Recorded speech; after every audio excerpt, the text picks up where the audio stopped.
또 핫했던 거는 우리 드디어 유시민 이사장님께서 MBC 라디오 김종배의 시선 집중 거기 출연하신다고 난리 났었거든요. 어제부터 막 예고가 떴는데 뭐 언론들은 별로 잠잠한 것 같아요. 검찰 알바도 마찬가지죠. 거기 실시간 유튜브는 대박 났는데 언론에서는 특별히 다뤄주지 않고. 어제 굉장한 얘기가 나왔는데 사실은 그 내용보다 더 중요한 내용은 그 들려드린 녹취예요.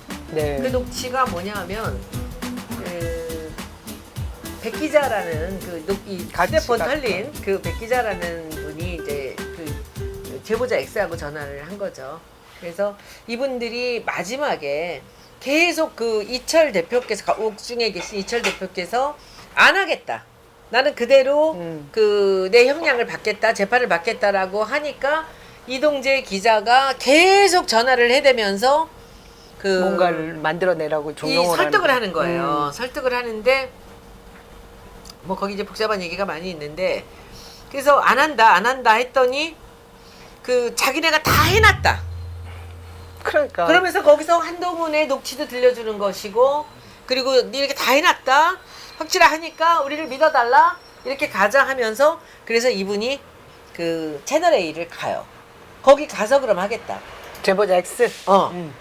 그래서 가서 하겠다라서 가는데 뭐 부장을 만나게 해주겠다라고 하면서 갔는데 이제 그때 그 백 기자가 이제 이동재의 밑에 있는 사람이거든요. 그 밑에 이제 그 조수지 사수고 이쪽 이동재는. 꼬마 근데 기자. 그 친구가 이제 전화를 한 거예요. 그러면서 뭐라 그랬냐면 아까 그 회사 왔을 채널에 가서 회의했을 때 아까 회의실에서 얘기했던 대로만 하시면 됩니다. 미리 짠 그리고 것대로, 거기서 각본대로. 어제 녹취에서 그 우리가 처음으로 이제 공개를 한 게 뭐냐면 사장님도 다 아시는 거다. 그 사장님은 채널 A 사장. 그러니까 자기들 선에서 꼬리 자르기를 하려고 지금 하고 있잖아요. 근데 그 백 기자가 그렇게 얘기를 해요. 사장님도 깨도 보고 드렸다.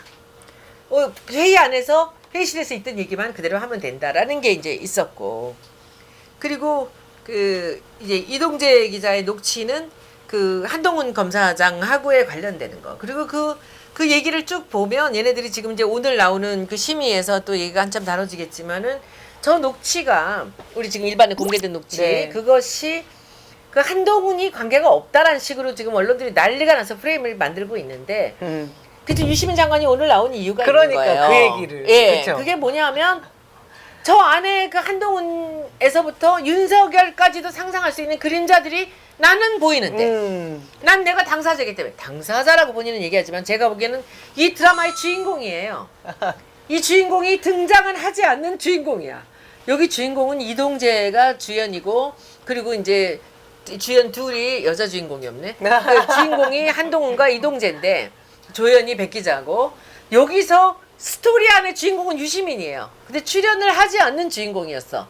근데 오늘 아침에 출연을 하신 이유가 그 안에서 보여지는 것들 그리고 이 일의 시작이 언제였고 언제부터 이동재가 시작이 됐고 그리고 여기서 신라젠이 나온 건 언제고 하는 그 날짜를 오늘 딱딱 적시를 하고 들어가셨어요. 의원님 제가 보기에는 오늘 굳이 나오신 이유가 좀 정리를 해야겠다 결심을 하신 것 같았어요. 왜냐하면 그동안 제가 지금 여러분들 이제 의원님께서 이 진행되는 과정들을 설명하시는데 막 정신이 하나도 없게 만든 경향이 있어요. 그분들이. 저는 이게 우리 그 일반 시민들에게 혼선을 주기 위한 거였다라고 생각이 드는 부분이 프레임이죠. KBS 보도와 그렇지. MBC 보도에 있어서 차이점. 그렇지. 그걸 들고 들어가면서 누가 이걸 유출했냐 이런 걸로 지금 또 흐려놓는 거예요. 상황을.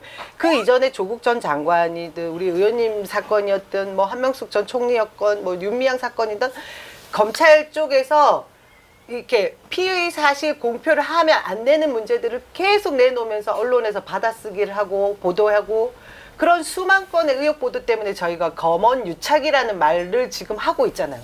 그래서 우리가 또 다 들고 일어났던 게 그 상황들을 검찰 개혁해야 된다라는 게 여러분들의 분노였어요. 근데 막상 칼날이 그 지점에 이제 마지막 지점에 들어가니 이분들이 오히려 거대 언론을 이용해서 제가 보기에는 이건 저의 생각인데요. 어떻게 유출을 했는지에 대한 과정만 따지고 있고 이 녹취록에 그 내용은 지금 중요한 게 아닌 것처럼 보도가 되고 있는 거예요. KBS에서 몇 글자를 없는 글자를 내놓아서 오보를 해서 우리가 고소하겠다 뭐 이런 식. 그다음에 MBC는 어디서 그 녹취록을 받아서 이렇게 보도하게 됐냐? 오히려 검찰에서 이렇게 묻고 있는 상황, 또 이동재 측에서 묻고 있는 상황들이 저는 이게 전부 실체적 그 진실에 접근하는 부분을 흐려놓고 있는 거다. 하지만 유 장관님이 오늘 나와서 저는 유 장관이라고 얘기하지만 유시민 우리 이사장님이 오늘 나오신 부분은 다 필요 없다. 그 내용에 내가 중간에 있었고 이 상황들을 보면 이제 검찰에서 제대로 수사하면 그 윗단계 선까지 정리가 될 것으로 보인다. 이 말 해주러 나오신 거잖아요. 그죠? 그게 검찰총장까지 지금 다가서 가 있는 것이 분명하다. 왜냐? 본인은 아무것도 없는데 이 공작을 정권 총선 직전에 유시민이라는 거대한 그 우리 정치권에서의 최고 뉴스메이커 그리고 우리가 좋아하는 분을 어떻게 개입시킨 이후에 정권 자체, 이 총선 자체를 흔들어 볼까 했던 그 검찰의 공작 과정이었다고 보면 말이 되는 거잖아요, 의원님. 근데 이제 잘못 짚었죠. 지네들 기준으로 보면 뭐라도 털면 나올 줄 알았는데 아무것도 안 나온 거예요. 그런 분이 없어. 그죠? 조국도 조국 전 그렇고. 장관도 그렇고. 그러니까 얘네들이 털려고 했던 사람들은 다 그런 사람이야. 그러니까 가족이라도 건드려서 그 뭔가를 가족도 내놓게 놓으려고 거기서 했는데 와이프가 아파트라고 써놨는데 그 와이프라고 네, 된 그죠. 거예요. 네. 와이프를 추적하고 있습니다. 그렇지 뭐라도 하나 나오면 되지. 라고 했는데 그 다음에 이제 뭐 한다 했더니 그 뒤에 녹취에서 그렇지 제가 보기엔 한동훈 얘기거든. 근데 그게 중간에 그 녹취에는 빠져 있어. 그러니까 그래놓고 빠진 이게 게 많아. 전문이라고 얘기하고 그 자기들이 불리한 것들 뭐 그리고 맨 위에 보면 그 오후에 인터뷰 약속 오는데 일찍 왔어요. 검사장님 만나려고 일찍 왔어요라는 말이 있어. 뺐어. 그것도 슬쩍 나왔는데 뺐어. 그리고 이게 이제 지금 검언유착이란 거는 우리가 다른 게 보는 게 아니야. 네. 검언유착은 뭐냐? 검사하고 그죠 기자하고 뭘 그렇게 편하게 너 얘기하면서 뭘 중간에 해. 껴들지 말랬지. 검언유착이 예. 검찰이 시키는 대로 그 기사를 쓴다든지. 근데 요것도 보면 검언유착이 언론 전체에 대한 부분들도 있어. 이제 그 검찰을 출입하는 기자가 있잖아요. 법조 기자가 있잖아. 그게 있는가 하면 여기서는 보면 이날 우리 그 녹취록이 발표된 거 있잖아. 한번 보세요. 아니 한낮 35살 기자가 검사장하고 전화를 걸어서 그러니까 시간보다 일찍 가서 만나서 노는 거야. 편하게 편하게. 검사장 어. 문 열고 들어가서 형 나왔어요. 너 덥냐? 뭐 말이 되냐? 이게 검언유착이지. 그렇지. 그러니까 근데 거기서 이 버르장머리를 못 버린 기자는 녹취를 해. 아 그러니까 너무 웃기잖아. 지금 한 검사장이 한동훈이 지금 제일 열받을 일은 이 자식이 내 방에 들어와서까지도 녹음을 한 거야. 이게 지금 백 기자가 한 거잖아. 그러니까 의원님. 그러니까는 이게 여기서 만약에 지금 거기서 있고 욕을 하면서 추미애 장관은 그렇게 욕을 하잖아요. 한낱 일개 장관이 그러니까. 일개 장관이 일개 장관. 이런 얘기들을 이동재를 믿었기 때문이지. 그러니까. 그것을 다 얘기를 하잖아. 자유롭게 기자 데리고 그런 얘기했다가 죽습니다. 다 써요 기사를 안 쓴다는 거거든. 근데 그렇게 하고 있는데 여기서 초짜가 와가지고 녹음을 한 거야. 그게 휴대폰이 터진 지금 거잖아요. 녹취가 그거잖아요. 그런데 지금 그러니까 이것을 자기가 마음을 놓고 그 자리에서 그렇게 추미애를 욕을 하면서 이상한 쌍욕을 해가면서 마음대로 얘기할 수 있었던 거는 이게 바로 검언유착이에요. 그러니까. 얼마나 친했으면 저런 얘기를 기사를 안 써. 기사를 안 쓴다는 거는 그런 얘기들을 늘 주고받으면서 뭔가를 주고받고 있다는 얘기거든요. 오늘 그러잖아요. 유시민 이사장도 그날 뭐 지금 약속이 나가야 돼. 뭐 이렇게 얘기하는데 그날 저녁에 또 만났을 가능성이 있다는 거지. 그 오늘 얘기했나 어저께 했나? 나 하도 이 오늘 검찰 얘기하신 거 맞는 것 같아요. 맞는 것 같아요. 어쨌든 또 만났을 것으로 추정할 수도 있다. 그러니까 의원님 너무 지금 우리나라가 제대로 돌아가는 게 아니잖아요. 수사와 그리고 우리가 수사 기소 독점 뭐 이런 것 그래서 때문에 검찰의 힘을 얘기하는데 수사해야 될 부분을 수사가 아니라 언론하고 같이 모양을 만들었다라는 게 지금 그것도 진실이잖아요. 이게 말이 되냐고. 그 피해자 중에 한 분이시잖아 또.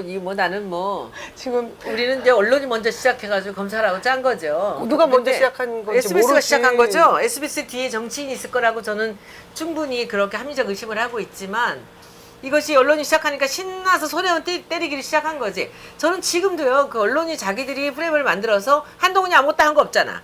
저 정도 얘기를 왜 못해라고 지금 이렇게 끌고 나가고 있는 거예요.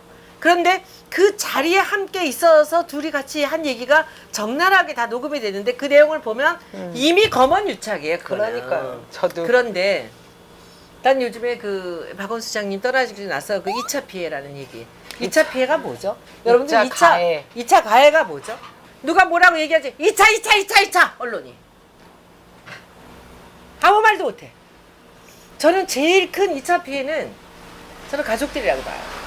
박 시장께서 극단적 선택을 하는 바람에 자기들이 뭔가를 여기를 한 방 정말 크게 한번 흠집을 내려고 했는데 그걸 못하게 돼서 분해갖고 분하고 그리고 자기들이 그 풀지 못한 것 살아생전에 박원순 시장한테 큰 치명타를 입히지 못한 것에 대해서 자기들이 그것을 그 뒤끝을 갖고 지금 이렇게 달겨들고 있지만은 박원순 시장이 저렇게 떠나면서 그 가족들은 슬퍼하지도 못하고 안타까워하지도 못해요.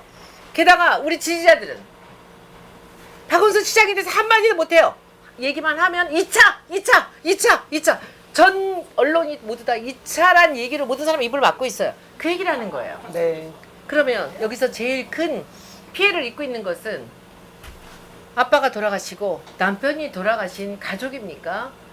자기들이 흠집을 내고 죽이려고 끌어내리려고 한 오거돈 시장같이 그렇게 했던 박원순 시장을 그렇게 극단적 선택을 하게 만든 저들입니까? 2차 피해로 제일 지금 큰 피해를 입는 사람은 누구입니까? 저는 그 얘기를 해야 된다고 생각해요. 근데 그 얘기를 했더니 제가 2차 피해 니네들이 언론이 아무리 나한테 떠들어봤자 나는 눈 하나 깜짝 안 해. 2차 피해 정도를 나한테 어쩌고 저쩌고 한다고 해서 그래 실시간에 올려보라고. 저는 눈 하나 깜짝 안 해요. 2차 피해가 뭔지 본질을 보자고요. 우리는 지금. 그래서 저는 민주당에서도 저런 식으로 2차 하니까 입 다물고 저러고 있는 거 전 잘못이라고 봅니다. 그러니까 아무도 안 해. 기다리는데 아무도 안 해. 기승전 민주당 하시지 말고요. 그래서. 저도 너무 화가 나는 부분이 다른 부분이 아니라 이 여성주의 운동에 저도 찬동하는 사람입니다. 미투 운동에 찬성하고요. 저도 찬성해요. 그죠? 그리고 누구보다 우리 의원님도 이 사회생활을 몇 년을 깊이 있게 하신 분이라 그리고 이 조직 문화에 대해서 너무 잘 지금 아시는 저는 분이잖아요. 두 가지를 근데 좀 얘기를 해봤으면 좋겠어요. 지금 주진우라는 그 변호사가 결국 이동재 기자의 변호사로 들어가서 일을 하고 있는데 지금 이 사람이 일을 하고 있는 것은 오로지 한동훈 쪽을 커버하는 거예요.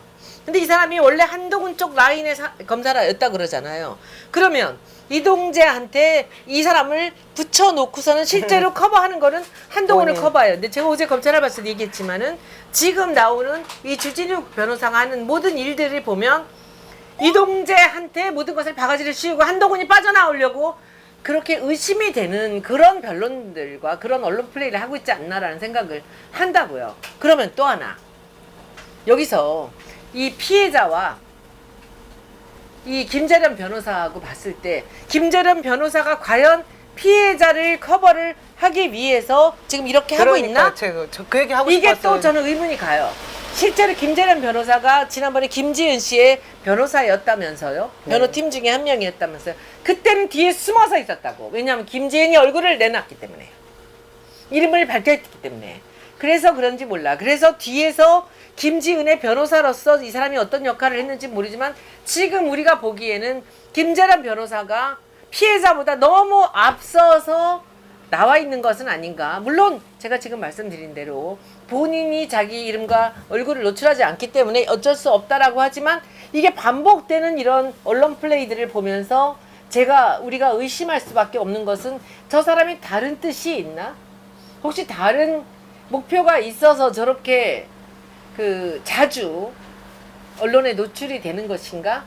모르죠. 그런 본인의 뜻이 아니라 언론의 일일 수도 있다는 생각은 듭니다. 그런데 지금 두 변호사, 이 김재련 변호사와 이 주진우 변호사 두 사람을 보면서 이들이 변호하고 있는 것은 누구인가? 이 부분이 의심이 된다라는 말씀을 드리면서 오늘 이 방송도 또 끝? 네. 제 얘기는 제 카톡으로 드리겠습니다, 여러분. 아니야. 얘기해봐. 마무리해봐. 아니 그게 아니고 오늘 저 망했다고 유 장관님 얘기 재밌게 하려고 했던 게 뭐냐면 그냥 일단 그 찍고 계시죠? 나 이을 수 있으면 이해는데 그래서 의원님 모처럼 유시민 이사장님이 널로 아니 우리 이제 매체에 나오신다고 그래서 다들 열광할 때 어떤 일이 있었냐면요. 같은 시각 직전에 한 10분 텀을 두고 아침에 오늘 아침에 뉴스공장에서 드디어 유상봉 건 윤상현 의원 건을 보도를 해줬거든. 그게 또 파급 묻혔어? 게 있잖아. 근데 유 장관님 왜 나한테 왜 그래? 유 장관님 왜 그러세요 저한테? 그러니까 어떻게 됐냐면 뉴스공장에서 7시 50분 정도에 유상봉, 윤상현 이 건에 대한 뉴스를 이제 어떤 기자가 나와서 막 얘기를 했어요. 보도를 했는데 거기 댓글창에는 빨리 저기 김종배 들으러 갑시다. 유시민 이사장님 나옵니다. 도배가 막 돼서 저도 채널을 돌렸어요. 빨리 보러 가야지 하고. 내 앞에서 뉴스공장 얘기는 하지 마라. 그래서 제가 여기 이 핵심은 이 이야기의 본질은 우리 유 이사장님 저한테 왜 그러세요? 그래서 결국 넘어갔어 이슈는. 그 뭐 15분밖에 안 했을 거 아니야. 근데 어쨌든 오늘 한번 또 다뤄주긴 했어요. 어떻게 돼 있는데 내용은 어떻게 했는데? 그 지난번에 제가 여기서 말씀드린 거에서 더 나간 건 없고요. 아니 이 사람들 너무 나빠. 자꾸 당한 거 얘기하면 안 되고 이 사람들이 이런 식으로 지금 해나가고 있는데 이거 조치하고 그런데 지금 이제 뭐냐면은 이게 너무 나빠. 보궐이 생길 것 같으니까 작업이 시작된 거야. 아니 그래도 왜 남 얘기가 윤상현이랑 짜고 저랬다는 말을 했다고 의혹이 있다 그랬어. 그것들이 안 하고 그럴 의혹이 있다. 빠져나갈 구멍을 다 갖고 있었어. 페이스북에도 썼어요 본인이. 박 청장이 그 터지자마자 윤상현을 뭐라 해야 될 거 아니야. 한바 조작으로 이렇게 됐다고 아니고 남영이하고 짜고 이랬다고. 그게 말이 되고